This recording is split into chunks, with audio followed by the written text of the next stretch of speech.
ওবাগা যেদিকে যায় সাগরটাও শুকিয়ে যায়। ক্রিস্টাল প্যালেস এর কাছে 1-0 গোলের ব্যবধানে ম্যানচেস্টার সিটি এফএ কাপের ফাইনালে হেরে গেল। পূর্বের 1-2টা সিজন ভালো করার পরে রদ্রিগোর বাসায় ছিল সিটি বিশ্বের সেরা ক্লাব। অবশ্য তার কথারও একটা যুক্তি আছে, কারণ তারা সর্বশেষ তখন ট্রেবল জিতেছিল। কিন্তু এই বেটা কথাটা বলার পর হতেই সিটির পিছনে নজর লেগে গেছে। প্রিমিয়ার লিগ বলেন আর ইউসিএল বলেন, সব জায়গায় মারা খেতে খেতে এইবার এফএ কাপ এর ফাইনালে এসেও মারা খাওয়াটা অব্যাহত থাকলো। ক্রিস্টাল প্যালেস এর বিপক্ষে ম্যানচেস্টার সিটি হারার অনেকগুলো কারণ আছে, তবে ম্যানচেস্টার সিটি হারার কারণগুলো বের করার আগে ক্রিস্টাল প্যালেসকে অভিনন্দন জানাতেই হয়। অসাধারণ খেলছে তারা, এমনকি সুযোগের সদ্ব্যবহার করে ম্যাচটাও জিতে নিয়েছে।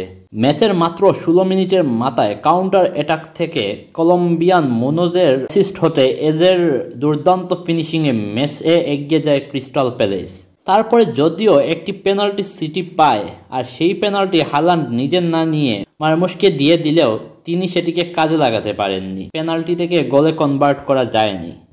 আবার এই ম্যাচে প্যালেস আরও একটি গোল করলেও সেটি বার এর ডিসিশনে ক্যান্সেল হয়ে যায়। আপনি পুরো ম্যাচে লক্ষ্য করলে দেখতে পাবেন সিটি প্যালেস এর ডিফেন্সকে নিস্তার দেয়নি। পুরো ম্যাচ জুড়ে হাই প্রেসিং ফুটবল খেলেও প্যালেস এর ডিফেন্সকে ভাঙতে পারেনি পেপ গার্দিওলার শিষ্যরা। পূর্ণ শক্তির দল পেয়েও সিটির ব্যর্থতাকে আপনি রেজাল্ট দিয়ে আড়ালে ফেলতে পারেন। তবে পরিসংখ্যান যদি আপনি বিবেচনা করেন তবে দেখবেন 78% বল তাদেরই দখলে ছিল। 23টি শট নিছে তারা, যার মধ্যে আবার 6টি মাত্র ছিল অন টার্গেট।